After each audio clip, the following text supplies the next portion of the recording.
नमस्कार दोस्तों, शास्त्र ज्ञान में आपका स्वागत है। मैं बहुत खुश हूं कि आप आज हमारे साथ हैं।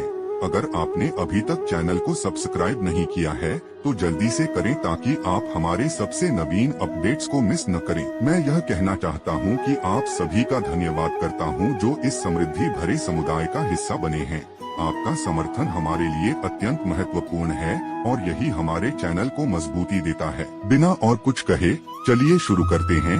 ब्रह्मा पुराण ग्रंथ का आज 13वां दिवस है, लेकिन इससे पहले इस वीडियो को लाइक करना न भूलें और नीचे अपनी राय देने के लिए कमेंट करें। मुझे आपसे बात करना बहुत पसंद है और यह वाकई मेरे चैनल को एक जीवंत अवस्था का स्थान बनाता है। तो बिना किसी देरी के चलिए शुरू करते हैं। कल अंत में हमने देखा, युद्ध में तुम्हारे जो पुत्र राक्षस द्वारा मारे गए हैं उन्हें भी स्वर्ग में अक्षयलोक प्राप्त होंगे।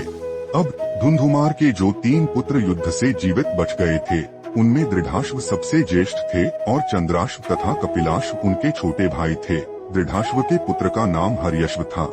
हर्यश्व का पुत्र निकुंभ हुआ जो सदा क्षत्रिय धर्म में तत्पर रहता था। निकुंभ का युद्ध विशारद पुत्र संहताश्व था। संहताश्व के 2 पुत्र हुए कृशाश्व और कृशाश्व उसके हेमवती नाम की एक कन्या भी हुई जो आगे चलकर वृषदवती के नाम से प्रसिद्ध हुई।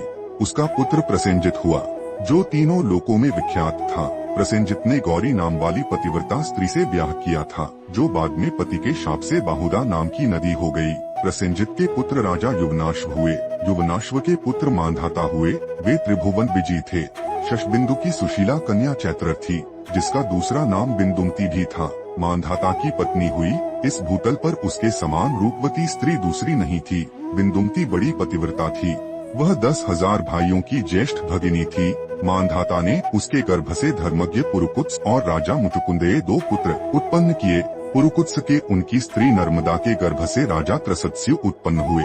उनसे इस कारण संभूत का जन्म हुआ। संभूत के पुत्र शत्रुघ्न त्रिधनवा हुए। राजा त्रिधनवा से विद्वान त्रयारुण हुए। उनका पुत्र महाबली सत्यव्रत हुआ। उसकी बुद्धि बड़ी खोटी थी। उसने वैवाहिक मंत्रों में विघ्न डालकर दूसरे की पत्नी का अपहरण कर लिया। बाल स्वभाव, कामासक्ति, मोह, साहस और चंचलतावश उसने ऐसा कुकर्म किया था जिसका अपहरण हुआ था। वह उसके किसी पूर्वासी की ही कन्या थी। अधर्म रूपी शंकु कांटे के कुपित होकर त्रयारुण ने अपने उस पुत्र को त्याग दिया। उस समय उसने पूछा, पिताजी आपके त्याग देने पर मैं कहाँ जाऊँ? पिता ने कहा, ओ कुल कलंक, जा चांडालों के साथ रह, मुझे तेरे जैसे पुत्र की आवश्यकता नहीं है।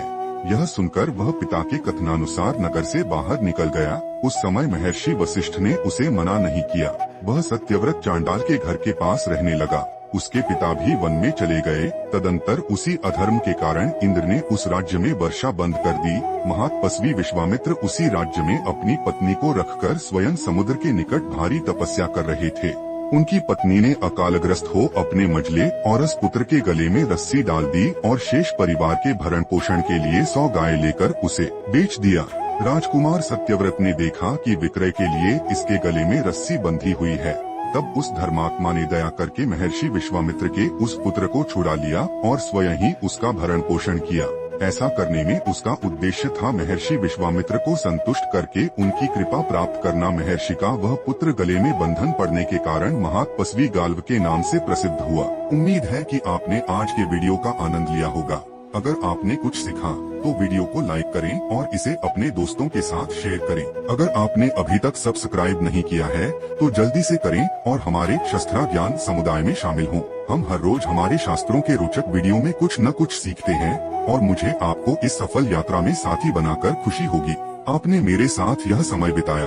आपका समर्थन हमारे चैनल की धड़कन है और मैं हर एक आपके लिए बनाए गए वीडियो में यही प्राप्त करना चाहता हूँ। मिलते हैं अगले वीडियो में, तब तक के लिए जय श्री राम, जय श्री कृष्ण, हर हर महादेव, जय बजरंगबली।